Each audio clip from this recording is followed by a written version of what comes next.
Series en Shock de Radio. CCNI Radio.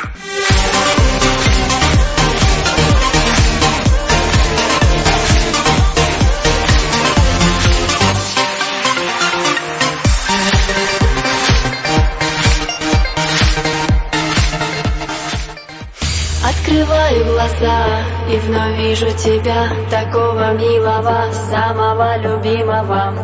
Бутербродик и чай, милая, вставай, а я прошу, ну еще пообнимай. Guti y Droid en 5 Series.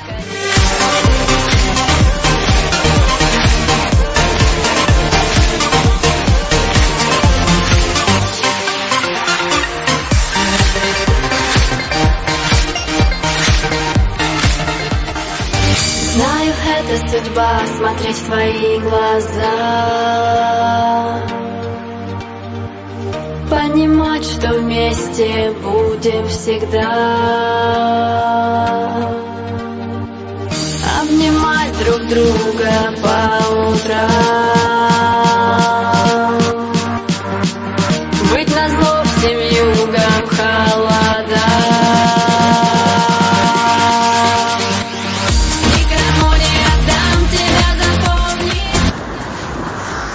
En esta edición de las 5 Series dedicadas a los relojes G-Shock, vamos a tratar un interesante tema que pienso que puede ser de mucho atractivo para todos vosotros.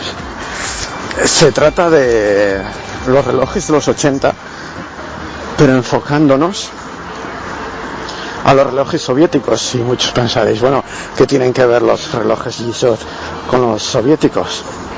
Pues en la Unión Soviética fabricaban muy buenos relojes y era habitual ver digitales, copias de relojes de Occidente.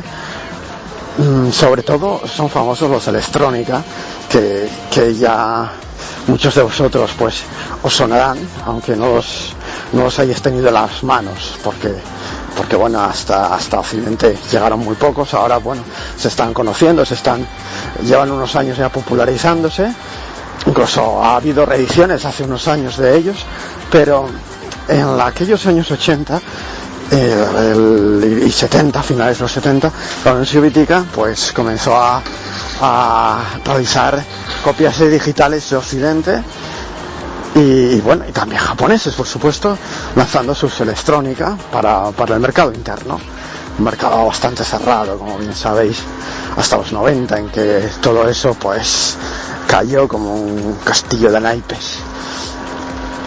Pues en las 5 Series de G-Shock Radio, en G-Shock Radio vamos a abordar este interesante tema. Además, me consta que Guti es uno de los grandes aficionados a la relojería rusa. Es habitual en él menciones de relojería rusa, alabándolos y defendiéndolos, e incluso defendiendo a veces lo indefendible, porque para él todo lo que sea ruso casi es lo mejor. Perdóname, Guti, pero vamos a abordar este interesante tema desde un prisma un poco diferente, desde el prisma G-Shock. ¿Por qué, os preguntaréis, enfrentamos a G-Shock con los relojes digitales rusos? Pues bueno, aparte de porque es un tema, como he dicho antes, muy interesante, porque no deja de ser llamativo que los rusos hayan copiado todo en electrónica digital, me refiero respecto a relojes de cuarzo, menos los G-Shock. ¿Nunca os ha resultado curioso?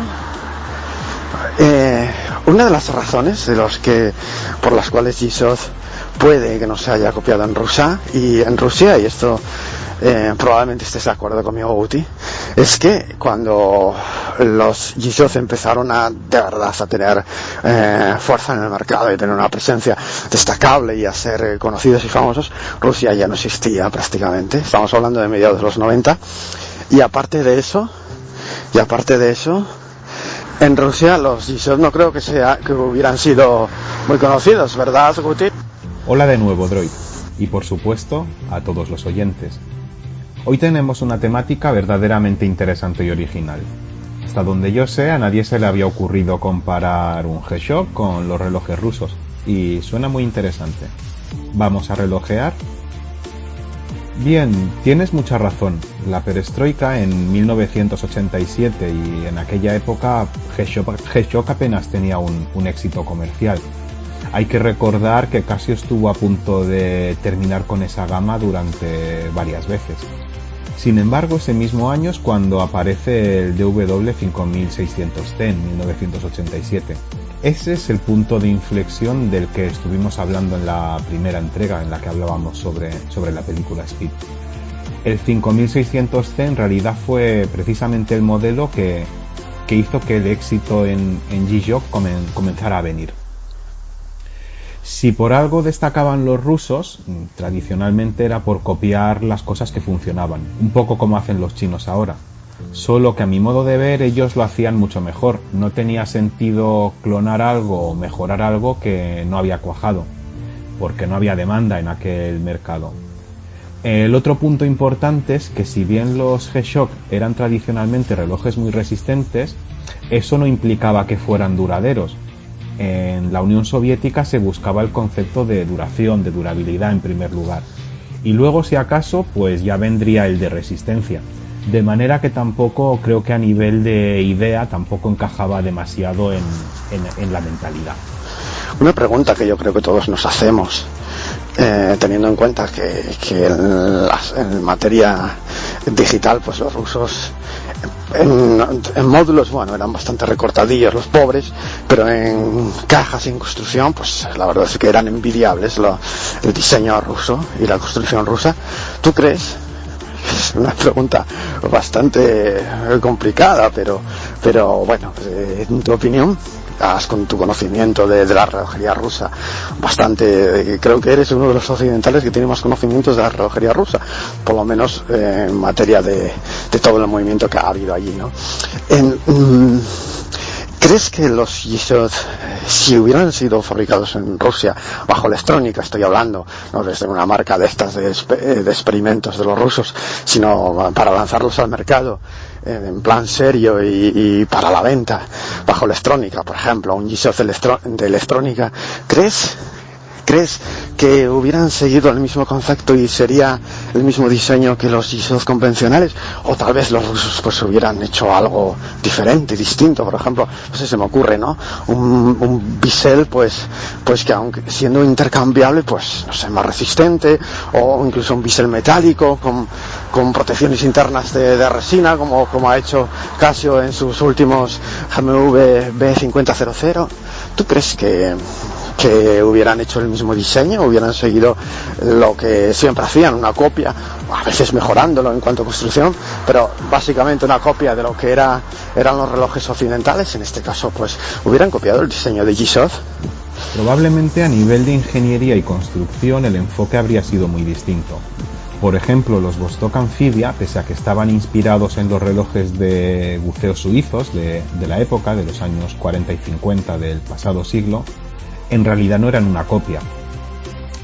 Una idea que implementaron era que la presión del agua sobre la esfera es la que comprimía la caja con la presión. Por tanto, a mayor profundidad, más hermética era. Era algo efectivamente muy ingenioso y más fácil de fabricar que las técnicas clásicas de sellado que utilizaban los suizos. Es decir, copiaban la parte de la idea que les parecía interesante y mejoraban lo que podían mejorar. Este enfoque es lo que permite que incluso hoy en día Vostok ofrezca relojes mecánicos con una resistencia al agua de 200 metros, que es elevada, a unos precios que rondan los 60 euros apenas. De manera que no creo que hubieran usado resina. Los relojes rusos que han usado resina son mucho más recientes, principalmente por lo que comentabas, por su poca durabilidad y la necesidad de tener un stock de recambios. Al final es algo que encarece mucho el soporte del producto a lo largo de su vida. Así que tiene mucho sentido lo del bisel metálico. aunque conociéndoles podría haber sido de madera o de cualquier otro material. Quizá uno de los aspectos más controvertidos y más impactantes es que en Rusia los relojes, que es algo que la filosofía actual occidental parece no entender o no acabar de entender, pues bajo el concepto y el prisma ruso los relojes estaban hechos para durar, y un reloj tenía que durarte toda la vida y se podía pasar de generación en generación mejor, porque las fábricas rusas las mantenía el gobierno y no era plan de andar cada 2x3 pues fabricando volúmenes y volúmenes de relojes que después se vendían a precios populares, y donde la fábrica no estaba entre sus premisas pues hacerse de oro.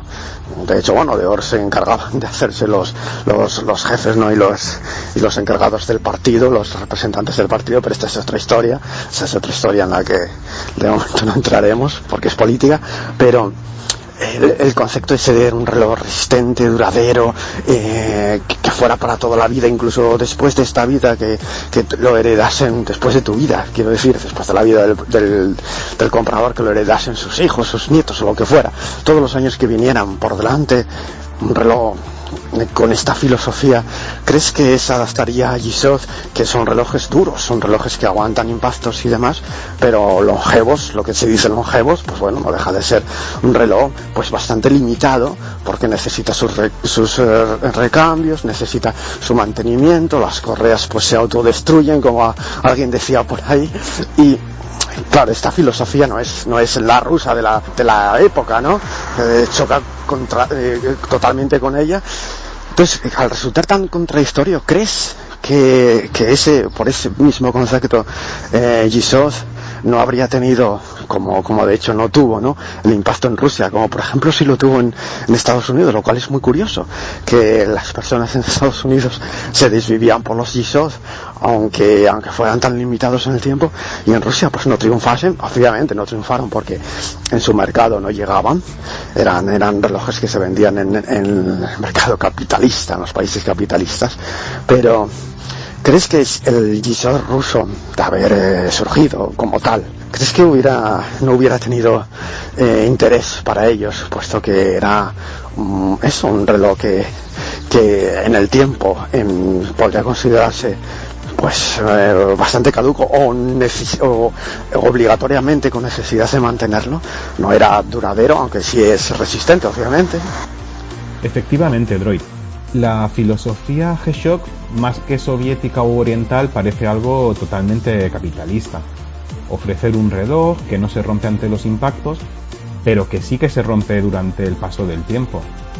Siempre he pensado que cuando Kikuo Ibe cuenta la anécdota que le impulsó a desarrollar un G-Shock, ya sabéis, tenía el reloj de su abuelo, que le guardaba mucho cariño, y un día se le cayó por accidente al suelo y quedó destrozado. Entonces dijo, sería maravilloso tener un reloj que no se rompiera al caerse, que fuera resistente y así ahorrarse el disgusto ese que había pasado. Pues bien, un G-Shock no se habría roto durante la caída, esa era su idea. Pero en cambio ya no tendríamos ni correa ni bisel para él, algo que incluso aunque el reloj estuviera destrozado, el de su abuelo sí que seguía manteniendo la correa y el bisel. De modo que en Casio decidieron dar prioridad a la resistencia antes que la durabilidad.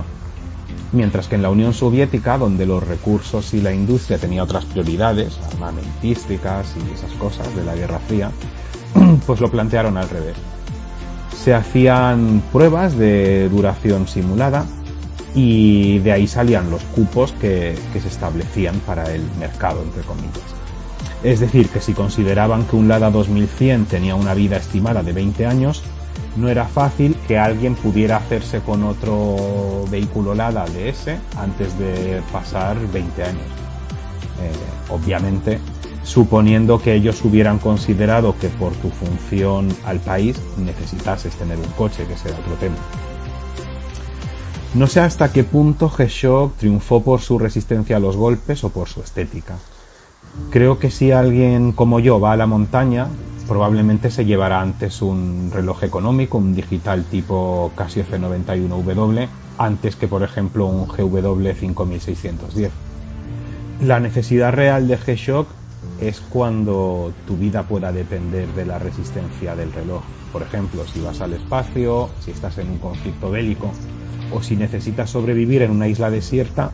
En ese caso, G-Shock está plenamente justificado, pero para el resto, si buscas un reloj duro, quizá mejor un reloj barato y que si se daña, pues puedas reemplazar fácilmente. Pienso que esa es la causa por la que actualmente G-Shock no se vende como resistencia, sino más bien como relojes de consumo enfocados a skaters, raperos, modernitos, chicas de moda, otakus, esas cosas. Con el B5000 las cosas tal vez puedan ser algo diferentes. Puede que sea la primera vez en la historia reciente de Casio, recordad que antes pues estuvieron los MRG, en que se pueda combinar la resistencia a los golpes con la durabilidad del reloj. Y eso sí que es un éxito. JavierGutiérrezChamorro.com.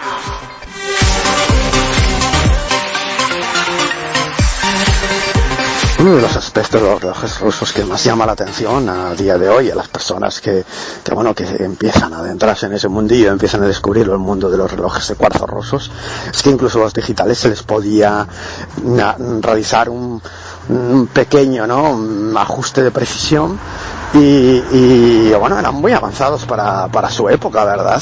Esto en un G-Shock, pues tal vez la necesidad o la posibilidad de ajuste, pues ¿tú crees que se adaptaría bien a un G-Shock este tipo de módulos de los rusos?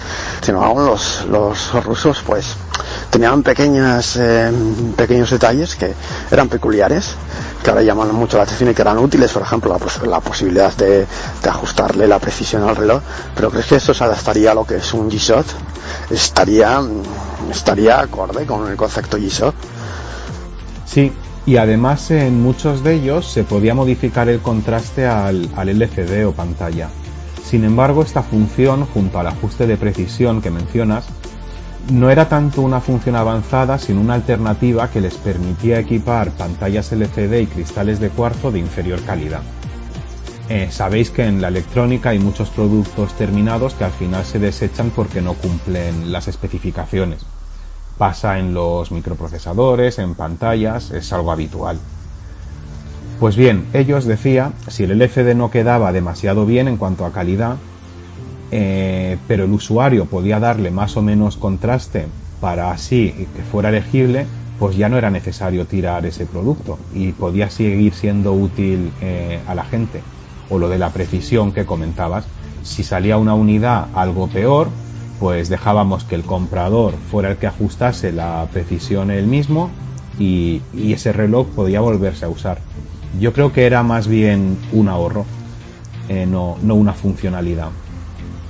Ahora bien, como son características realmente sencillas de implementar, ¿no sería magnífico un bonus que en Casio, Seiko, Citizen con la marca Q&Q implementasen ese ajuste de contraste y de precisión? Es decir, independientemente aunque que el LCD sea de buena calidad o el oscilador de cuarzo esté bien afinado, no es algo que moleste, es algo conveniente y sencillo. Relojesdemoda.com.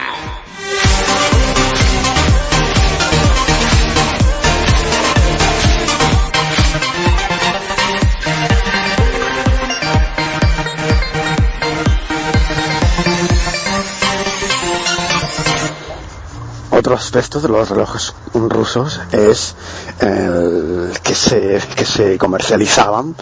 Es otra de las cosas que llama mucho la atención, ¿no? Las personas siempre dicen, ¿pero de verdad se vendían así? Pues sí, se vendían así.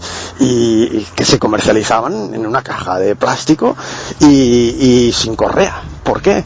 Pues porque la correa era un accesorio, algo que se le ponía después y que el usuario pues iba cambiando con el tiempo. Y por lo tanto, el reloj daba la idea y el concepto de reloj duradero. De reloj pues que tenía, como dije antes, que pasar de generación en generación. Porque era lo que le interesaba al gobierno ruso y a los rusos y al mercado ruso. Y por supuesto a la gente de Rusia, que a los clientes que iban a adquirir ese reloj. Pero por eso mismo se vendían sin correa y después la gente le ponía la correa que quisiera o le fabricaba una, daba lo mismo. Entonces el reloj se vendía sin correa. ¿Cómo solucionarían esto en un G-Shock, teniendo en cuenta que los G-Shock tienen una correa que es parte estructural de lo que es la protección del reloj para los impactos en la parte posterior, en la zona posterior del reloj, que lo protegen de dichos impactos?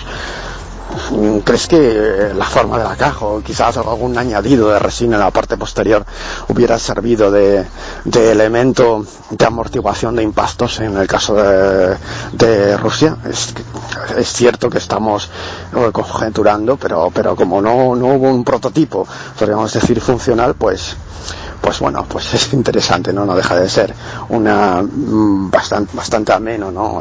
Conjeturar con lo que podría ser un G-Shock de verdad en Rusia. No sé qué decirte. Creo que habrían ido antes a por brazaletes de acero o correas textiles. Accesorios que tuvieran una gran duración, aunque el reloj quedara menos protegido. Obviamente la correa de un G-Shock está diseñada efectivamente para amortiguar los golpes de una caída. Pero Casio nos ha vendido cosas como los MRG o los MTG con brazalete. Estamos de acuerdo en que la resistencia a los golpes no sería tanta, pero imagino que es cuestión de expectativas. En vez de resistir una caída desde 10 metros de alto y una duración de correa de 3 años, tal vez la gente preferiría que aguantase caídas solamente desde 1 metro, pero la correa durase 20 años. Es decir, cuando algo se cae desde tan alto como 10 metros, todos esperamos que se rompa. Las desgracias cuando le ocurren a un reloj son desde mucha menos altura. Es un accidente, un descuido, el reloj se te cae al suelo y no es desde una altura mayor de 1 metro o 2, no es de una altura superior a la de una persona. A veces me pregunto si era tan necesario rizar el rizo y hacer que resistieran 10 metros de caída. Algo que no deja de llamarme la atención es que el sonido de los pulsadores desactivable, Illuminator, es decir, el reflejo de la iluminación alrededor de todo el display, son tecnologías que son sencillas, pero que llegaron muy recientemente al mercado. Porque eso tampoco lo tuvieron los módulos rusos, Guti, porque copiaban tan estrictamente y tan fielmente de los japoneses y de los occidentales que copiaron hasta las cosas malas, ¿no? O no les prestaron atención los rusos, que yo creo que puede ir más bien por ahí. No le prestaron atención los rusos a ese tipo de detalle, pero a ellos eso de 5 alarmas, snooze y todo eso, pues no les traía sin cuidado. Lo que querían era un reloj funcional al 100%, sin accesorios ni añadidos superfluos. De todas las funciones que dices, lo del sonido desactivable es lo que no me explico. Es decir, Illuminator requiere un LED. Es una tecnología reciente y relativamente avanzada. Era comprensible y normal que en los módulos rusos de aquella época pues no lo montaran. Ellos seguían con las microlámparas y la tecnología original, digamos. Recordemos que los electrónica más recientes no dejan de ser esencialmente esa tecnología de los años 80, más aún que un Casio F91W. En cambio, la capacidad de eliminar el sonido a los botones es algo que en realidad iba mucho con el carácter de la economía rusa. Si no lo necesitas, desactívalo y la pila te durará más tiempo. Shock the Radio. 5 Series.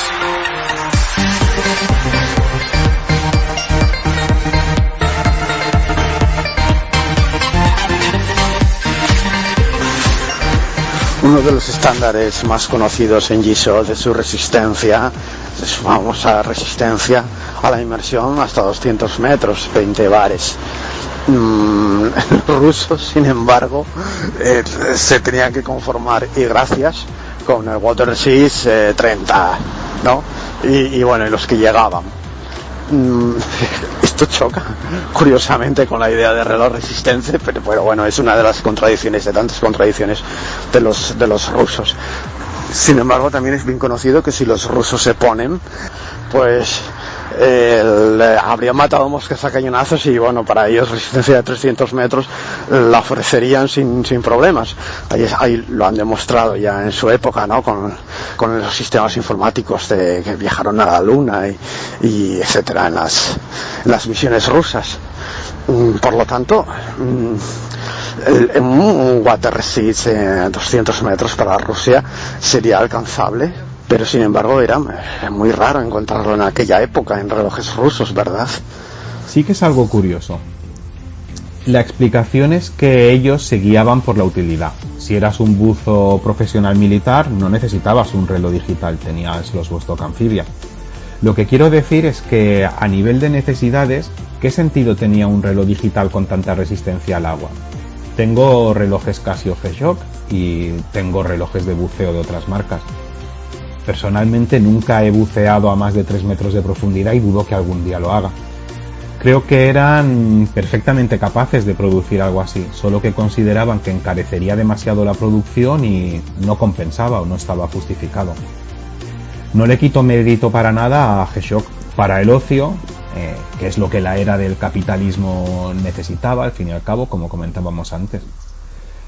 Porque diría que antes del DW5000, si te gustaba bucear, o te gastabas una morterada de dinero en un reloj suizo, o ibas sin reloj. Y la verdad que eso con G-Shock cambió, hizo que pudieras bucear con un reloj más o menos asequible. En cambio en Rusia, para la gente normal, se conformaban con un waterproof, ni water resist, para ellos waterproof, 2 atmósferas. O sea, que toleraba el agua de la lluvia y poco más. Los WR de Casio, además de que suelen exceder las especificaciones oficiales, ya de entrada te permiten lavarte las manos con ellos puestos, es algo más.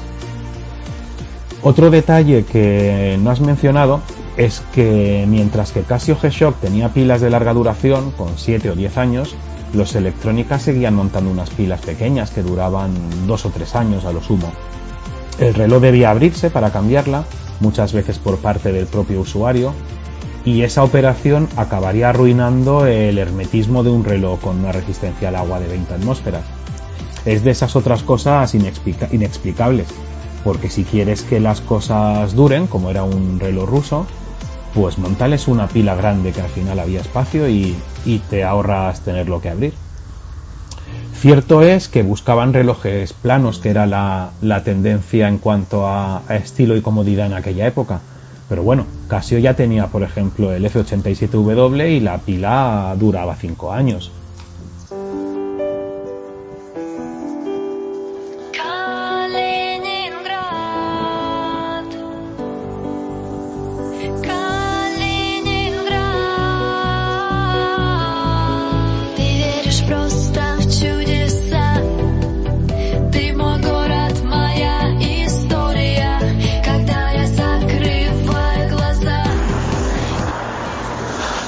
Para Rusia, G-Shock quizás era un concepto demasiado capitalista, ¿no? Estamos hablando de los creadores de carros de combate como el T-35, que eran pesos pesados, así que toda su parafernalia, no solamente armamentística, sino tecnológica, destacaba por su robustez, pero también por lo rudimentaria que era. Eran vastos, eran diseños vastos, diseños, bueno, que no entraban por los ojos, útiles. Ahí están las cámaras de fotos que se pelean ahora mismo por ellas, ¿no? En Occidente. Pero para ellos quizás eso, el concepto de G-Shock era un concepto demasiado occidental, demasiado a la moda. Podríamos considerar, salvando las distancias que son muchas, lo sé, los electrónica, o por lo menos algunos modelos de electrónica, como los G-Shock, a lo máximo que podrían aspirar en Rusia, como una interpretación de los G-Shock a lo ruso, aunque no se denominasen así. En parte sí. No porque no pudieran fabricar nada mejor, sino porque los recursos se iban para otros lados. Ellos se conformaban con el Shockproof, que es la aceptación tradicionalmente relojera y que existía mucho antes de G-Shock, adoptada por los suizos. Quiere decir que el reloj resiste impactos sin entrar en detalles de cómo de duros son esos impactos. No consideraban que un burócrata en una oficina necesitase mucho más, para ser sinceros. Obviamente eso está muy alejado del triple 10 de G-Shock, aunque en realidad habría que ver cuántos G-Shock actuales resistirían esa caída desde 10 metros de altura que ofrecían al principio. Además, si os habéis fijado, muchos ya ni siquiera llevan pilas con 10 años de duración, que era principalmente otro de los conceptos del triple 10. Вместе с тобою танцуем мы до утра, и между нами зажглась любви-искра. Ночь так тепла и светла, это не игра. И до рассвета с тобою танцую я, вместе с тобою танцуем мы до утра, и между нами зажглась любви-искра. Ночь так тепла и светла, это не игра. И до рассвета с тобою танцую я. Ты зажигаешь вместе со мной, ты теперь мой настоящий герой. Я обожаю с тобой танцевать и обожаю тебя целовать. Все будет так, как скажу тебе я, и ты поймешь свою цель бытия. Крепче, мой милый, меня обними, тебе позавидуют все короли. Вместе с тобою танцуем мы до утра, и между нами зажглась любви-искра. Ночь так тепла и светла, это не игра. И до рассвета с тобою танцую я, вместе с тобою танцуем мы до утра, и между нами зажглась любви-искра. Ночь так тепла и светла, это не игра. Para finalizar, yo creo que Electrónica, es decir, el mercado ruso de la relojería digital, creo que no pudieron siquiera copiar a los Merlin. Mucho menos, pienso, habrían podido copiar a G-Shock. Sin embargo, no creo tampoco que fuera porque no pudieran, sino simplemente porque no les apeteció.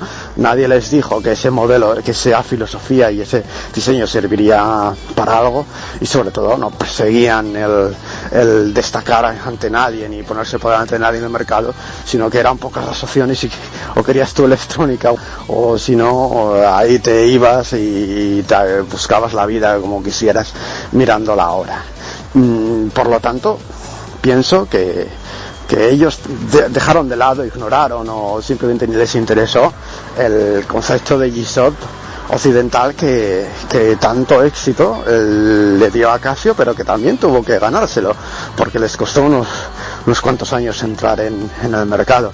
Si Rusia hubiera seguido avanzando y la tecnología hubiera seguido avanzando, dándose cuenta que los G-Shock pues incluso los usaron en las misiones de la NASA para ir al espacio, ¿piensas que se habrían visto la necesidad de desarrollar un G-Shock como tal, con un concepto como tal, aunque fuera desde un prisma y desde una visión totalmente novedosa, pero un estilo G-Shock como tal, si Rusia hubiera seguido existiendo durante los 90 y sobre todo en la segunda mitad de los 80 no hubiera tenido el caos que tuvo? Estoy de acuerdo contigo. No les interesó algo como un Marlin soviético. Los motivos supongo que serían de utilidad. Los Electrónica eran de metal, sí, pero no eran de acero. Eso hacía que fueran duraderos, pero menos que uno que estuviera construido en acero. En cambio, eran mucho más baratos de producir. Tampoco creo que tenga sentido fabricar una caja de reloj que puede durar 100 años y quizás con una caja de latón es suficiente para la vida de ese reloj. No lo sé, los Electrónica que tengo están en muy buen estado a pesar de su edad. A todo esto también montaban un cristal mineral. Es algo importante, pero es algo que tampoco encaja mucho con la filosofía que siempre hemos escuchado, de que el plexi era mejor porque el usuario podía pulirlo si se rayaba. Supongo que ellos también tenían inconsistencias o, bueno, simplemente llegaron a otras conclusiones en aquel momento. Quiero pensar que si hubieran seguido ahora, pues tendríamos G-Shocks de la vieja escuela en la marca Electrónica. Cosas como el DW5600C, pero todo de acero, en plan duradero. Con pilas de 10 años, claro, y sin tener que pagar disparates por ellos, no como hace Casio ahora, de 200 euros para arriba. sin necesidad de ser touch solar o con conectividad Bluetooth. Es la vena romántica que tiene el otro extremo, y que sería que electrónica hiciera cosas como los GD110 de colores. Imagino que al final sería un equilibrio, un punto intermedio, porque obviamente nadie sabe cuál podría haber sido el camino. Zonacasio.com.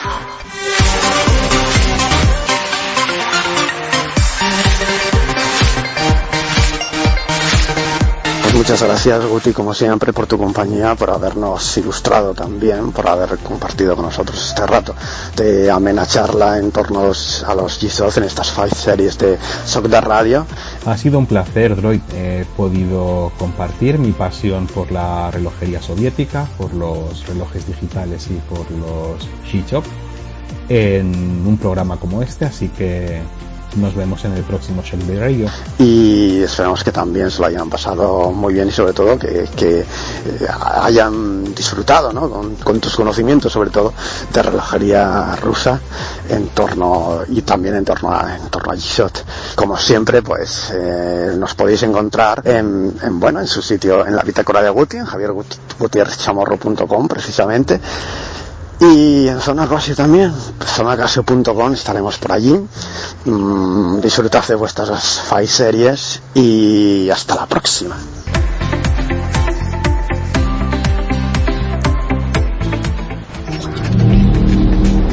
Sigues todas las pautas, cumples todas las reglas, haces lo que te ordenan. Hay que callar, callas.